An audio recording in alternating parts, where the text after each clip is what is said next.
Yung buntag sa tanan, akong gihunghungan si Brother Jan nga murag nakachambata karon sa atong kanta. What I mean is, ang ilang gikanta karon, I will live for the glory of the Lord. He is very nag-jive yung mayo sa atong message, or the message is titled, The Lord is my shepherd. The Lord is my shepherd. Open your Bibles with me sa Psalms 23 and in verse 1 to verse 6 for our message this morning. By the way, I would like to extend my thanks for your continued support sa atong simbahan, especially sa atong kaning Thanksgiving Sunday. Include in your prayer this adjacent lot o katong litong lot dito, either of the two.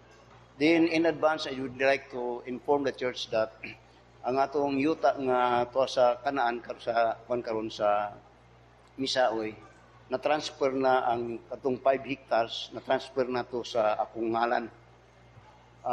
Sa akong ngalan ako gibutang kay nakanaatay na himong reason kanadto nga kining yuta kanadto, kini pud nga yuta gidonate ni, gihatag ni.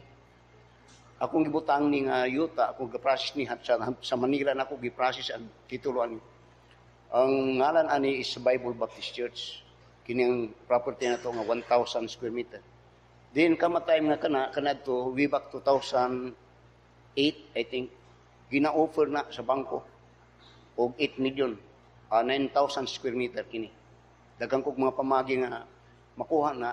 Then akong gikuan nga nagkuan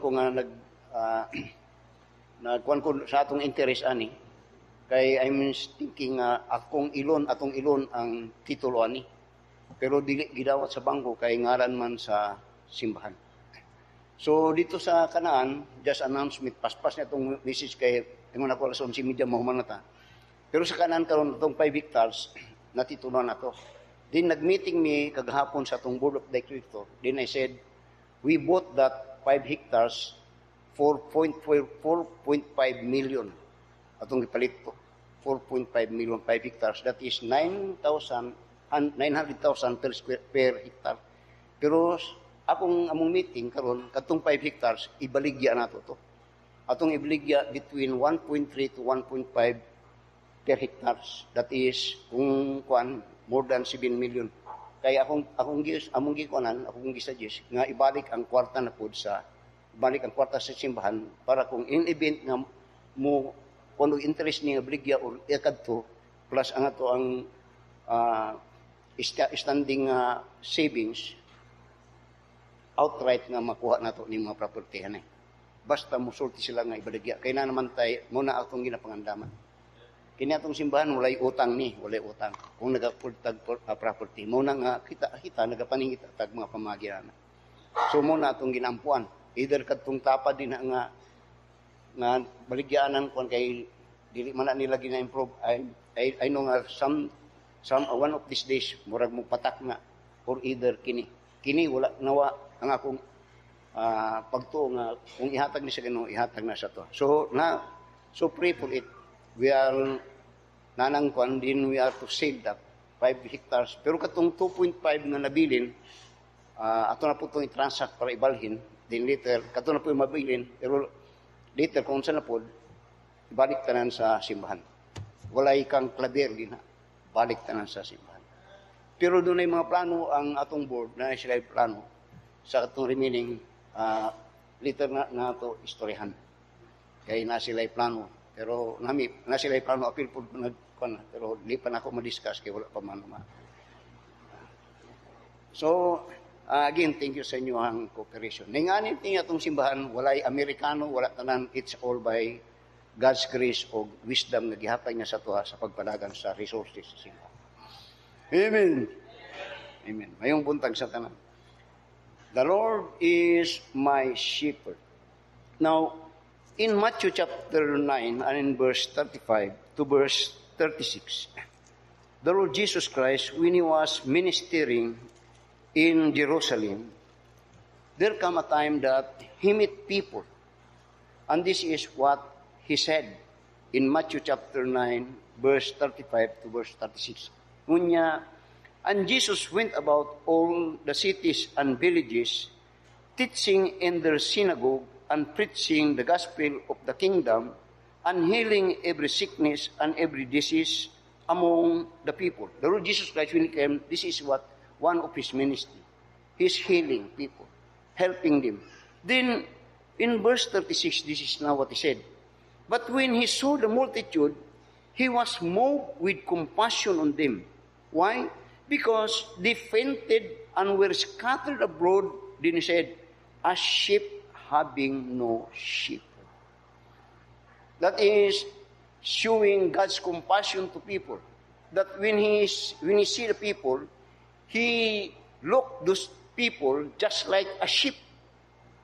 Ang kanya murabag mga kanding or mga kabaw or hayop ang yang considered nga walay magbalantay.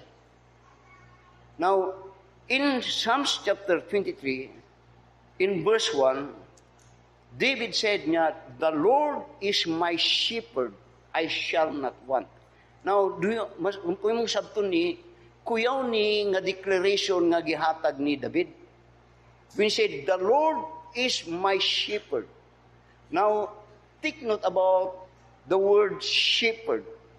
Shepherd refers to, of course, the owner or a person that owns those sheep.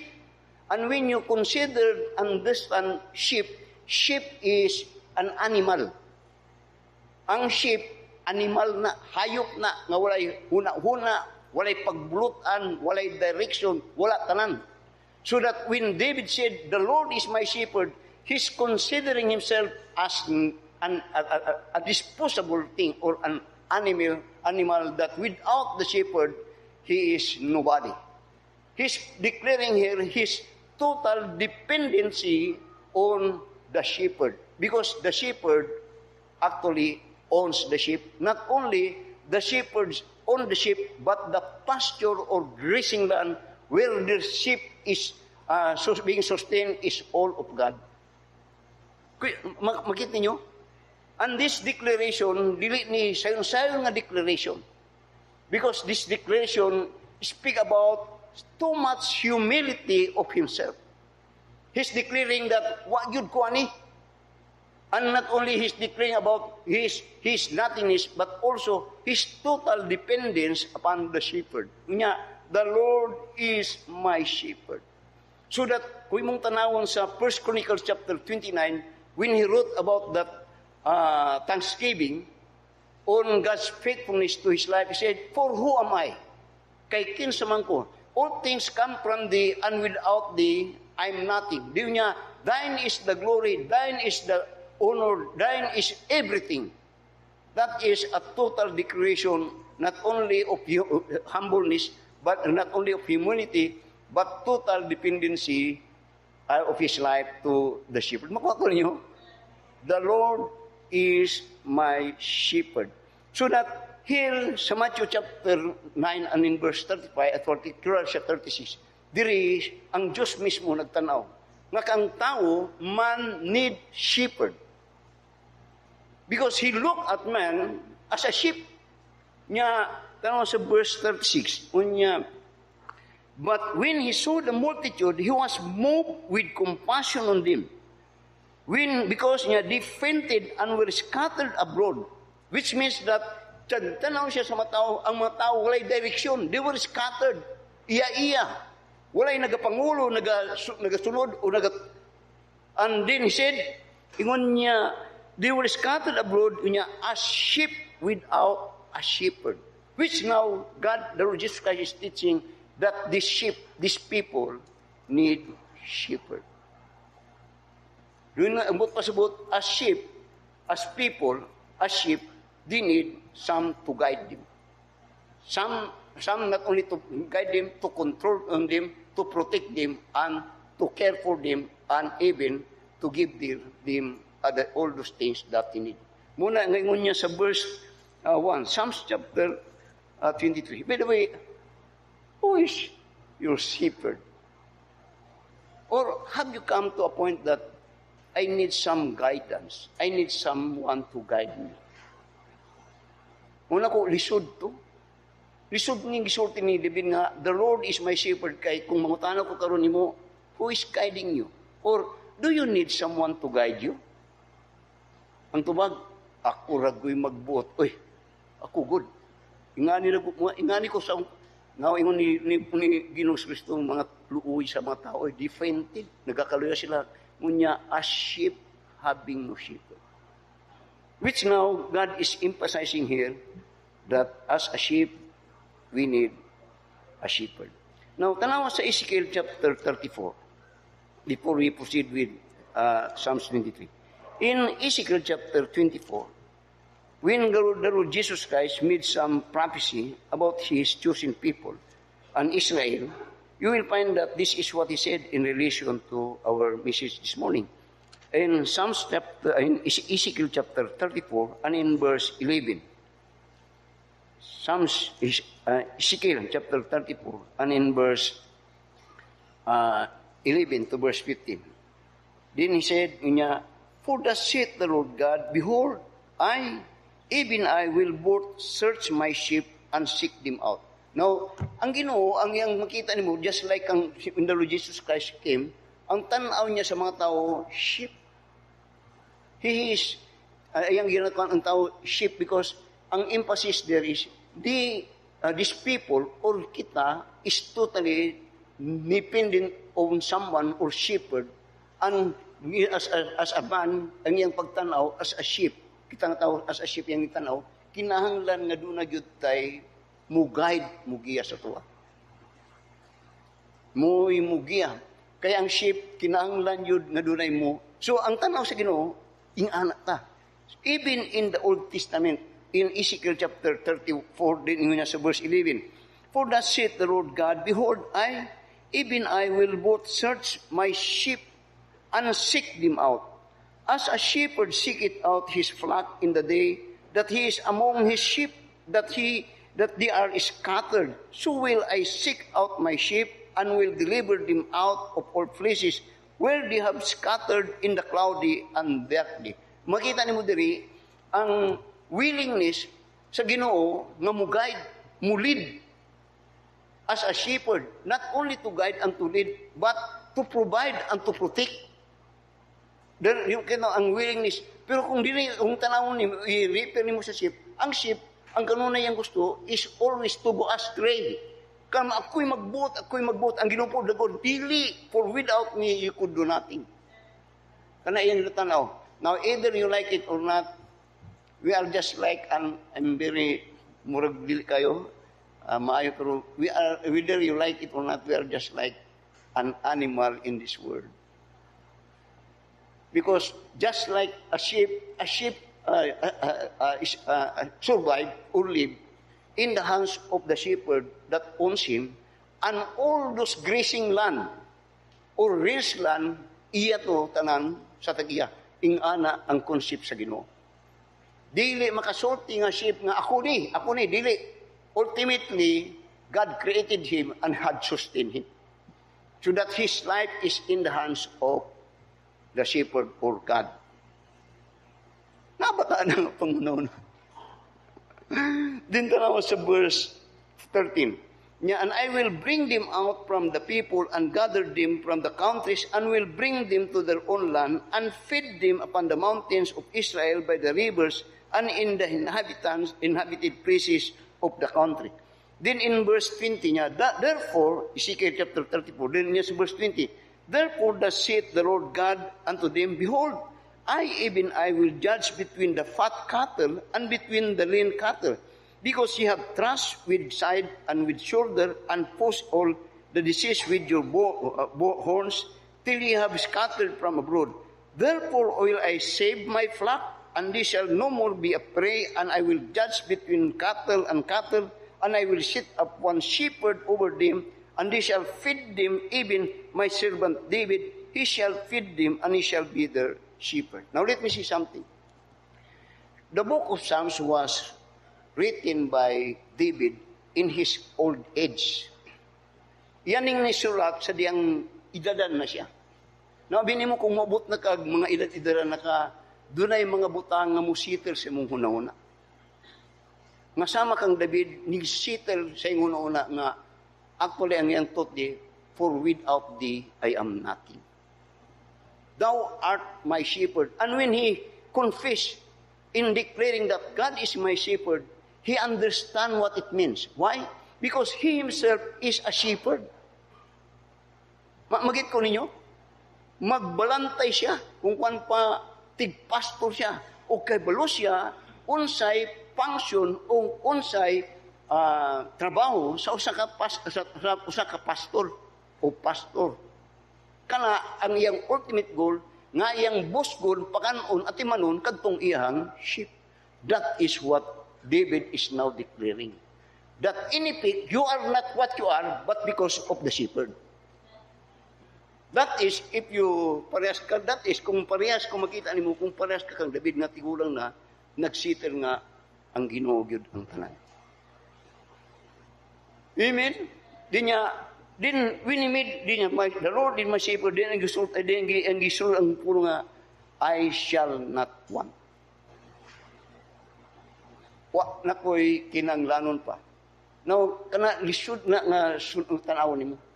Pero, masabtan nimo na kung ikaw mismo ning agi sa pagkapastor o kung tan-awon po nimo ang imong kinabuhi sa imong pagsugod nga mositel nga ang Ginoo gyud. So that in effect when David says this, he's glorifying God in his life. Na gyud na sa Ginoo. Now ingani labi na kung Kristiyanon tao sa pwede labot ba sa inyong panahon sa hindi pa nimo abot pa, pero I hope naabot na po niya nga agad po ni sa inyong kinabuhi nga kinitanan tungod sa Ginoo. Tigod sa Ginoo. Kung asa ka tungod kay shepherd man. Shepherd dunay pagbulutan. Dunay mayong panghuna-huna. Ang sheep wala gyud. Mutong yun sa tato mo ana intellectual kini wala gyud ni. Mo depende gyud ni diri. Kana nga relationship ang ginapakita ni David. Pero si David, when he wrote this, he was a king. King, hari siya. He had anything. He had power, he had control, he had wealth, everything. Pero ultimately, he lowered, ayun kaugaling mo, I am the sheep, thou art the shepherd. Then later niya, the Lord is my shepherd, I shall not want. That what that mean? That God supplied everything and everything that he need. Nothing is lacking.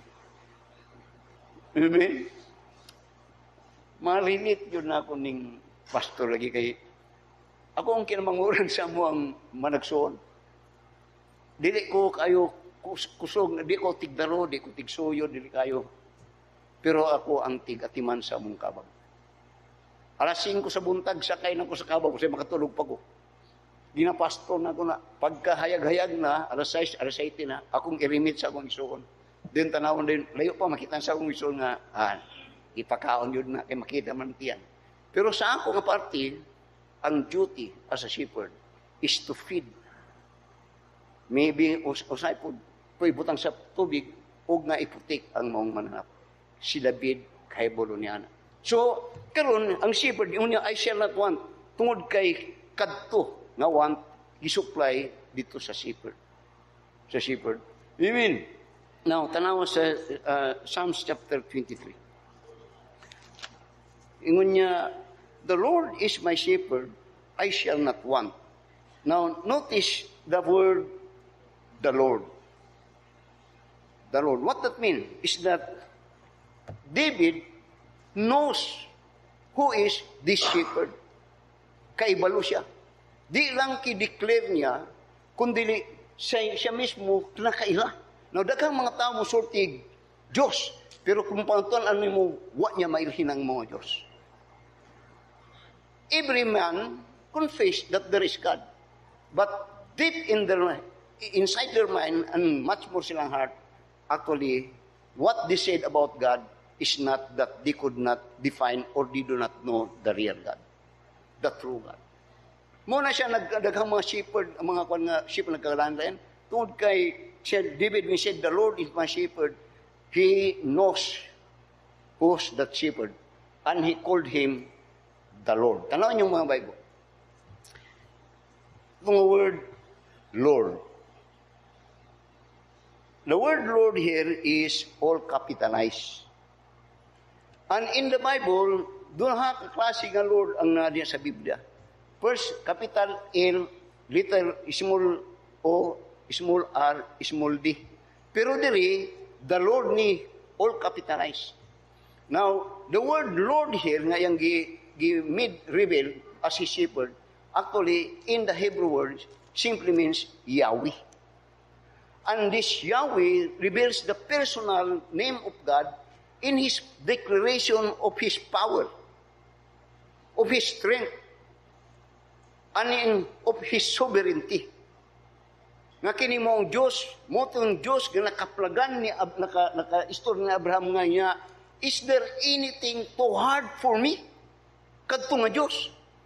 So that when Moses was tasked of this God, of God, to go and deliver Israel out of Egypt, ginangutan niya, kung mangutana sila, kung kinsa ka, kinsay akong unsay ngalan nga akong isulti sa imo ha.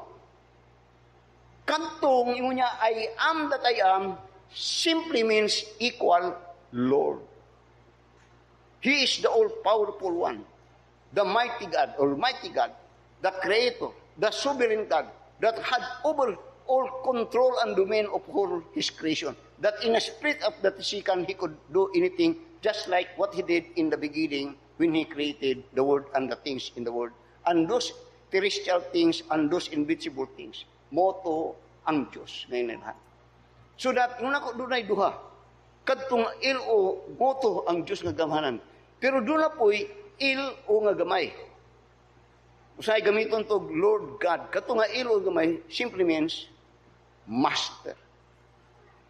Kanang musulti tao sa nga Lord, Master. Muna siya when the Lord Jesus, in the old time, sometimes it is used with Lord God, Master God. But later on, in the New Testament time, Lord Jesus Christ, Lord Christ. So that when you say about it, He is now not only the Creator, the all-powerful, but He is your Master. He is your Master. But pasabot, siya ang magbuot, dili ikaw. Siya ang kaila si David. Ang sibot ni mong pasabot, Pastor, adaghang magsultig, Lord, pero dili kadto siya ang nagasunod, ilang ginasunod, sila ang nagabuot, dili to nga pag-ila sa Dios. Masabot ko niyo? So that when the Lord Jesus Christ confronted these Pharisees in Luke chapter 4 and in verse 46, niya, why call me ye Lord, Lord, and do not do those things that I will? Niya, why call me Master, Master? Dayon di ka musunod sa kuha. Ayaw kong tawag ana. So that you be careful in your prayer. Because oftentimes when you pray, mamatik ko na, Lord, Lord. Then mamatik na ako, ini delikado ni nga pagsulti-sulti sa Lord, kaya narabay gisulti si Ginoo nga. Ayaw kong tawag ang Diyos, Diyos, kung di ka gasunod sa kuha. Ayaw kong tawag ang Master kung di ka nagasunod sa kuha. Muna, He is King of Kings and Lord of Lords. It means that anyone would come to Him and address Him to be His Lord, he must have to follow and to be Him. Ug daghan nga mga. So, in this, David identify and know his shepherd. So that when he declared it with this identification, so that he could strongly claim that the Lord is my shepherd, I shall not want. Muna, nakaila siya, kung kaibalo siya. Kaya nakaila siya, kaibalo siya, nakaila na ron siya kung kinsa siya. David. Amen. Now, notice later on what he said in verse. I am playing a mahumanday ng tani niya. He maketh me to lie down in green pasture. Here you will find that after his declaration, he now speak about his personal relationship with that Lord. Kadtong Diyos nga Almighty, the Creator God, the all-powerful God, the sovereign God, that He controlled everything and created everything, karon iyang ginadeclare ang iyang relationship siya. yung relationship. O kini karon ang isulti. He make it me to lie down in green pasture. Now actually this is a description of the duty of a shepherd. Here he's speaking about the security of the all needs and given wants that the sheep need. All is provided. Then niya, he make it me to lie down in green pasture. Notice this. He leadeth me beside the still waters. Now you see, the one function and that is very good to the sheep is that he is leading. He is leading. O dili karon kung mong tanawon, kung sabton nimo kayo, the sheep need the shepherd. O ang sheep karon, siya dabi nga nag-consider siya nga sama nga sheep, nga sama sa karnero, no, di niya pwede nga siya magbuot-buot. Muna sa Proverbs chapter 3 and verse 5 niya, in all thy ways acknowledge him. Dili kay ikaw lang, kundi siya. Then when he speak about this niya, he leadeth me to he leadeth me to the still waters. Iyang ginistoryahan diri ang complete nga control ug iyang complete submission sa Ginoo. So that you will find in Psalms chapter 5 and in verse 8. In Psalms chapter 5 and in verse 8, makita nimo diri ang declaration ni David in relation to that word leadeth me. Ingon niya sa verse 7 niya, but as for me, I will come into thy house in the multitude of thy mercy, and in thy fear will I worship toward thy holy temple. Niya, lead me, O Lord, in thy righteousness, because mine enemies make thy way straight before my face. Niya, diri sa Psalm chapter 5, diri, God is leading, pero siya nga sheep, iyang i-declare ang iyang submission. O kini nga declaring sa iyang pag-submit sa pag-leading sa Ginoo is based upon nakaangko dito sa verse 1 niya, the Lord, nakaila siya. Nakaila. Muna nga, the growth and maturity of our faith in God, faith is simply means nagakusog ang atong pagsalig sa Ginoo kana magbase na di lamang sa pag-ila sa Dios kundi magbase sa atong eksperyensya nga natagamtaman dinha sa atong relationship sa Ginoo. Nagagunit ka na kung nagagunit ka na ang way of God's maturing that in effect this time ni David, lead me. Then notice further about this Psalms 31 and in verse 3. Psalms 31 and in verse 3. Notice what it is in Psalms chapter 31. So good sa verse 2 niya. Bow down thine ear to me, deliver me speedily, be thou my strong rock, for an house of defense to save me. Yeah, that is one of duty of the sheep niya. For thou art my rock and my fortress. Di niya, therefore for thy namesake, lead me. Di niya, and guide me. Kano saan nato ma-personalize na mga guide me and lead me. Now, man is full of decisions. Kaya doon naman tayo mga plan o doon na tayo mga choices sa kinabuhi. Doon naman tayo panungso tayo, Lord, tabangi ko on what way akong tanaw nga akong agihan or lead me. Help me to make my decision. Help me, guide me, sunsay akong himuon. David was a king. Pero dili ang iyang hunahuna ang kanunay nagapadagan. Kundi nagahunahuna siya, pero ang iyang hunahuna kanunay iyang ginasubmitar dito sa leading o guiding sa Ginoo. Napatana. Naingani, maayo ang Kristohanon kung ma-practice nato ni. Because by the time that with all your heart to ginahimo ni, by the time magkaunsa-unsa, then you could say, Lord, ako ba yaning gipangayo, ako ba yaning gisunod din kanimo. Ginilo nga itong guidance ani, niya ng decision. Mo to kagahapon nag-meeting mi, akong ginapasabot ning atong mga board director, akong ginapasabot. Noon ako, sa din nag-transact ato, Brad, kanato, Kidil to og 1.5 per hectare to. So katong 5 hectare 7.5 to. Pero ato tong gimpaan.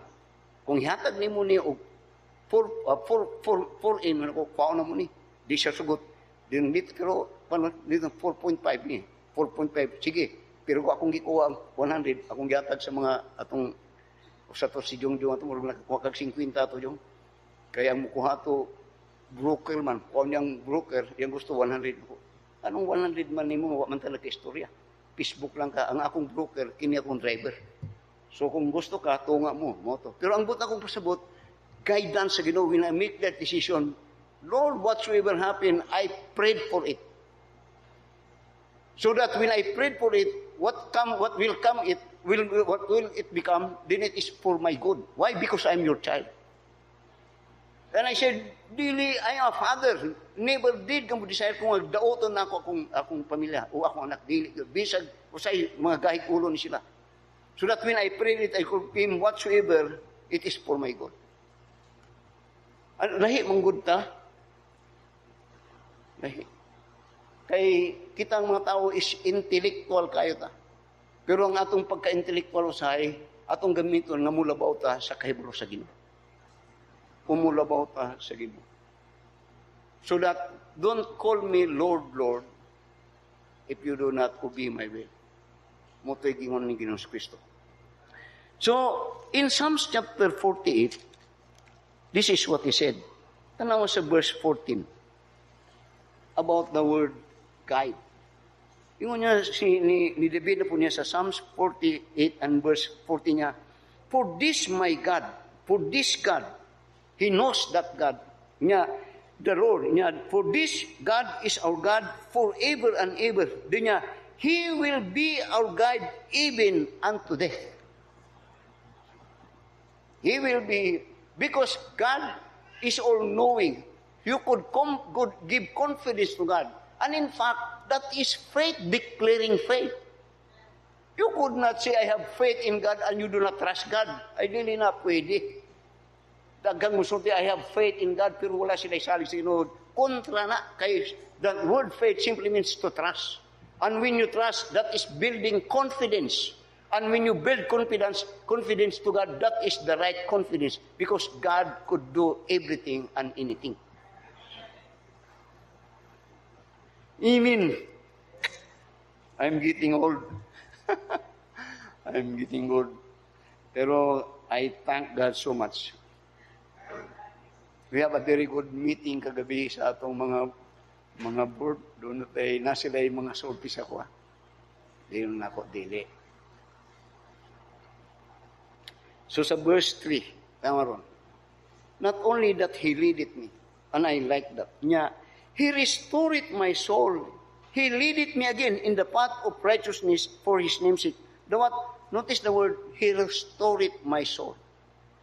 When David wrote this, when he speaks about He restored my soul, he's referring to his sinfulness.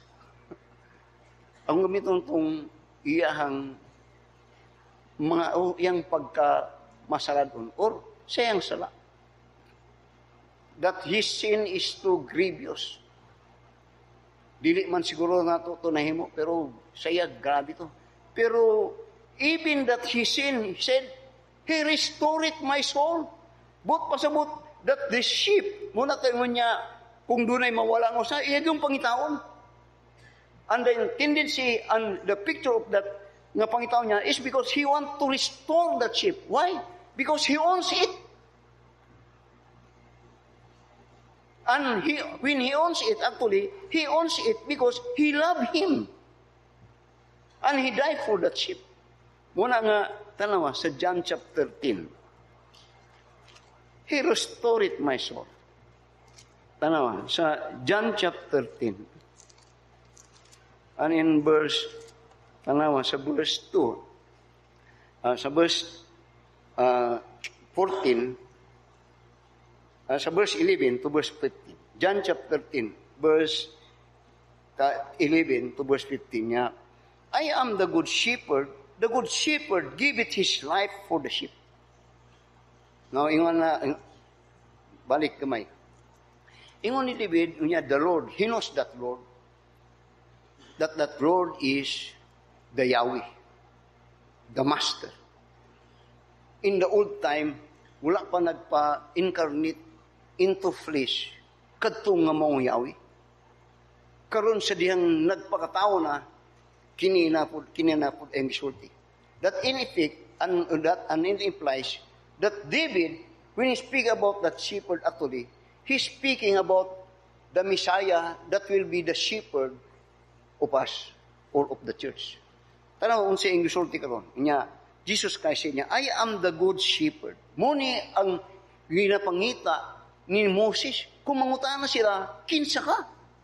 Nya, I am that I am. When Christ came here, I am the good shepherd. I am the bread of life. I am,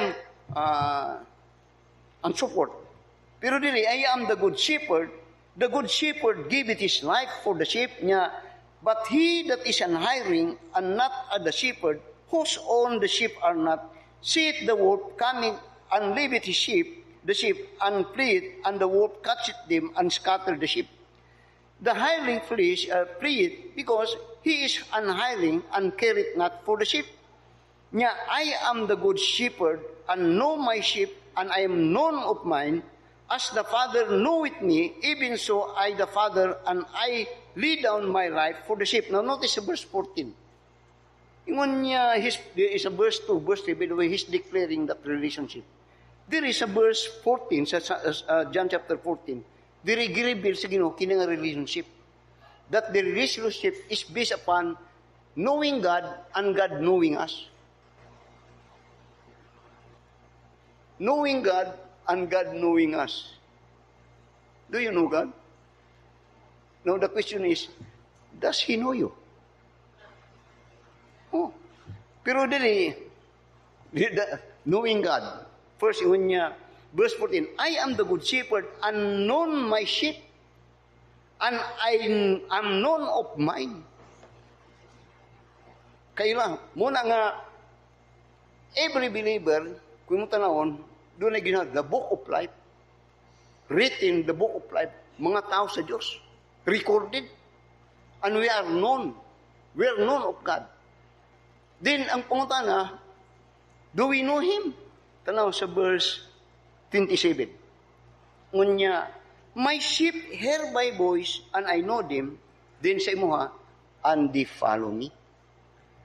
This is a relationship, the knowing, kaya ang atong knowing, ang iyang ibilis is following. Not only that, but in John chapter 18, tanaw, if you are a sheep, may buwan na. Tanaw sa John chapter 18 and in verse 37. That is, here, atong tanong, if we know Him. Di niya, knowing Him is following Him. There is a John chapter 18, verse 37, kininapod ang gisulti ni Ginoong Kristo. Niya, Pilate therefore said unto him, Art thou a king then? Jesus answered, Thou seest that I am a king. To this end was I born, and for this cause came I into the world, that I should bear witness of the truth. Natanaw karon, everyone that is of the truth heareth my voice.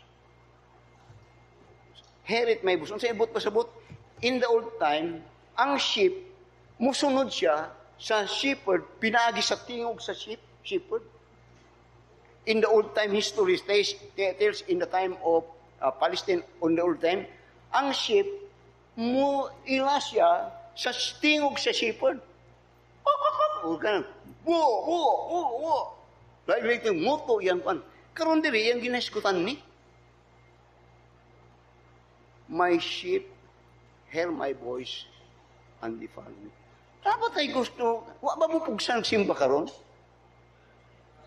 Ha? Wala ba mo nga kuwan nga?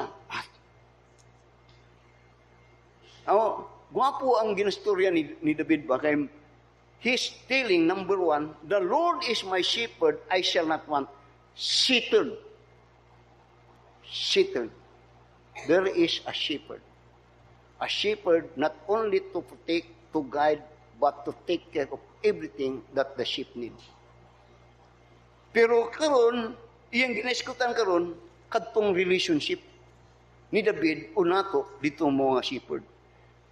Balik, Psalms 23. Ngunya, He maketh me to lie down in green pasture. He leadeth me beside the still water. This is comfort, courage, and confidence. Now, David is a man of war. The Bible says that his hand is bloody. Pero when he made this declaration, He maketh me to lie down in the green pasture. It speaks about confidence, comfort, and courage niya.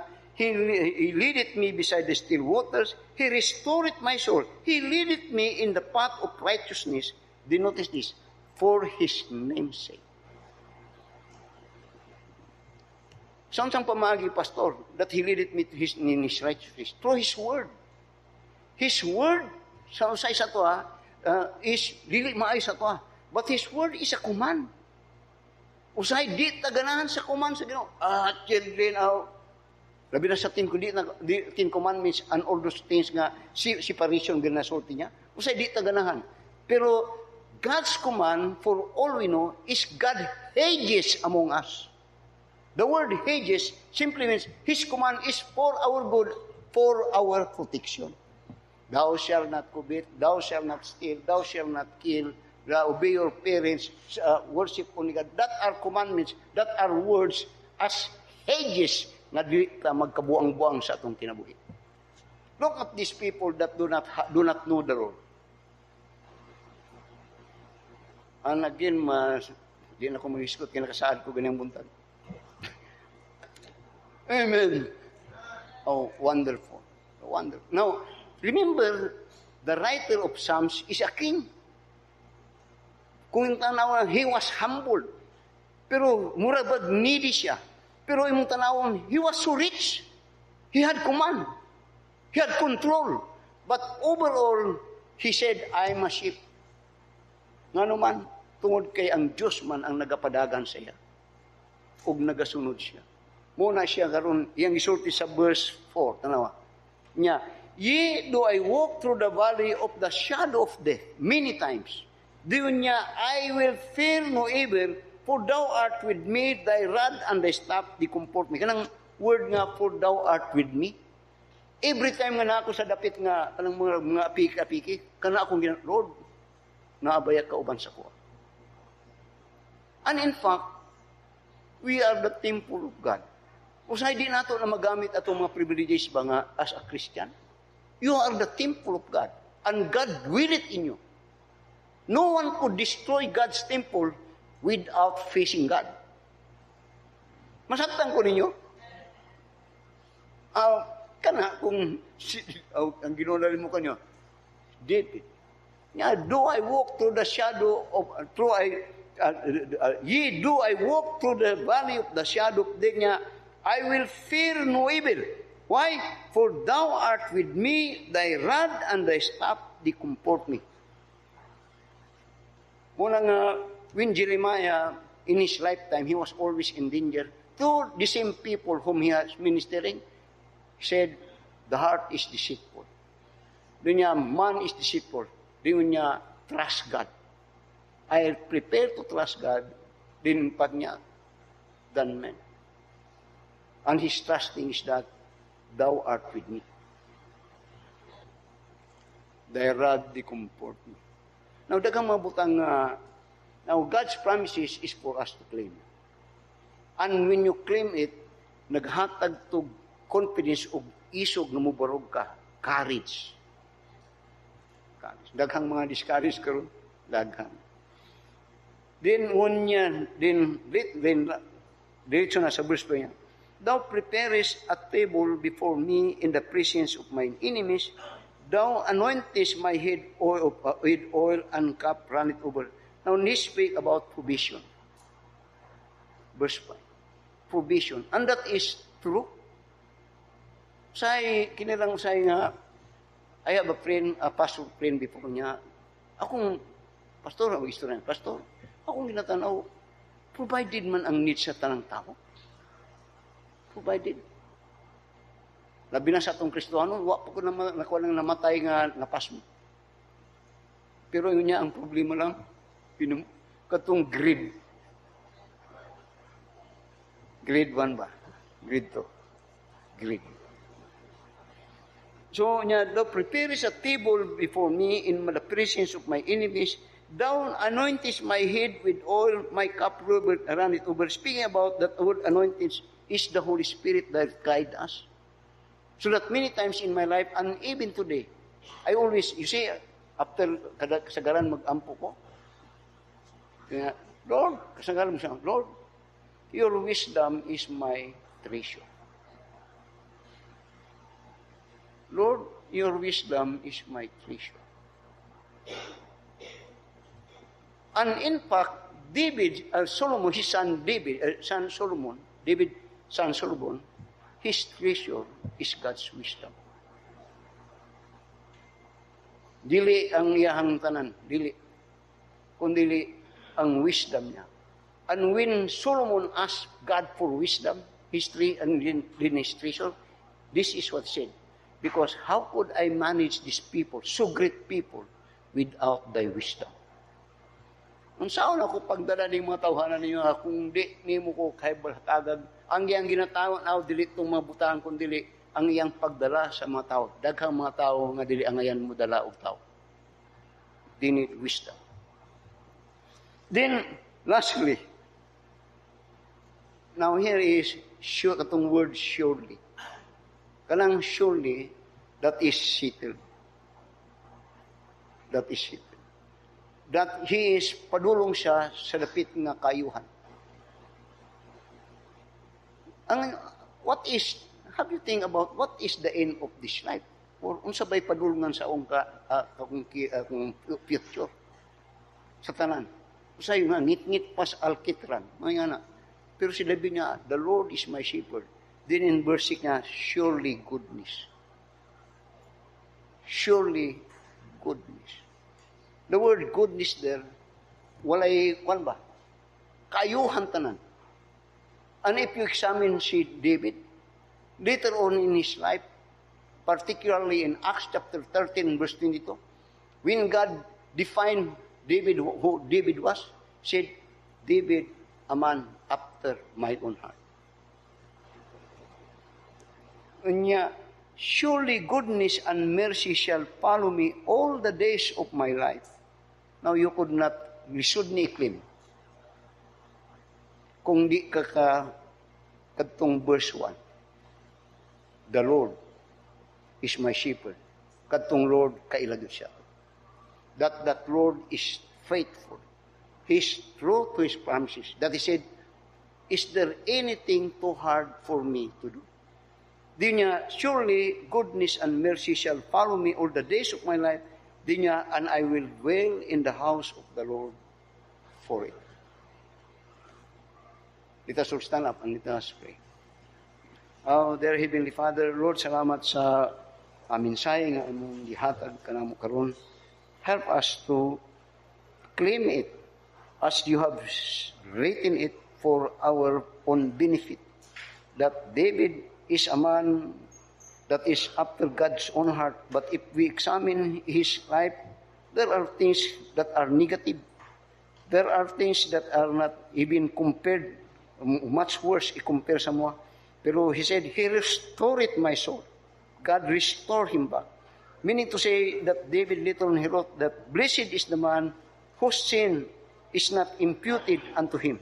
And that is David that in effect, while still he was old, he said, surely goodness and mercy shall follow me all the days of my life, and I will dwell in the house of the Lord forever. He will be with God. Lord,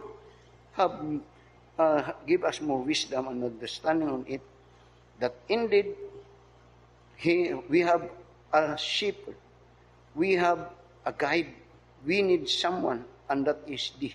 After that we are saved, then we have the great shepherd, the chief shepherd, the good shepherd, and that is the Lord Jesus Christ that died for our sin. So bless us, been blessing the messages in this pulpit again. Father, I pray in Jesus' name, amen. Have you think about your shepherd? Who is guiding you? Have you come to realization that in this life, kanunay ako lang. Din na ang pulong sa ginagsulti, trust in the Lord with all thy heart and lean not unto thine own understanding. That speak about submission. That speak about dependence. That speak about surrendering to God. When David said, the Lord is my shepherd, abinin mo siyang ginasulti, ako mubukay ko. Kung kuan mananap lang ko. Pero ang mayo, ang shepherd ako, dili tao, Diyos to nga naghimo sa tanan. A wonderful kung mo tataan nga lapit. Who is guiding you? The Psalms said, I do not trust myself. What that mean? He is trusting someone. David declared it. His shepherd. Then in the New Testament, the Lord Jesus Christ said, I am that shepherd. Take up thy cross and follow me. I hear my Master say, I gave my life to ransom thee. Surrender your own today. Wherever he leads, I'll go. Wherever he leads, I go. I follow my Christ who loved me so. Wherever he leads, I go. He drew me closer to his side. I saw his wings to know. And in the wind I know abide. Wherever he leads, I go. Wherever he leads, I go. Wherever he leads, I go. I follow my Christ who loves me so. Wherever he leads, I go. It may be through the shadows deep, or on the stormy sea. I take my cross and follow him.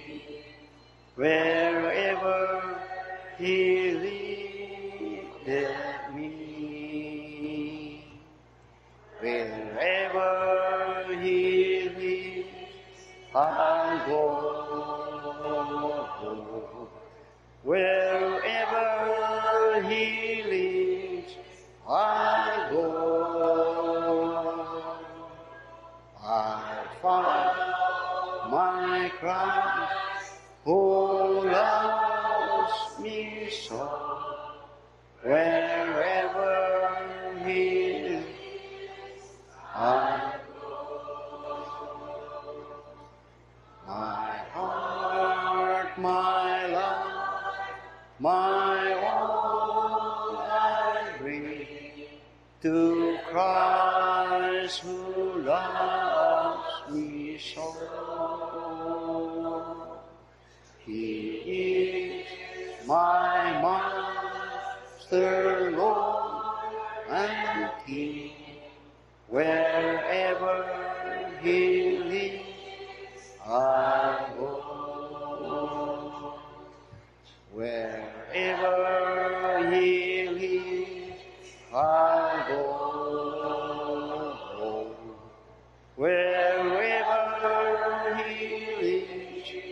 I'll follow my Christ who loves me so, wherever He is. Okay, let's tayo bautismo. Let's visitin ko. Alas 11 pa.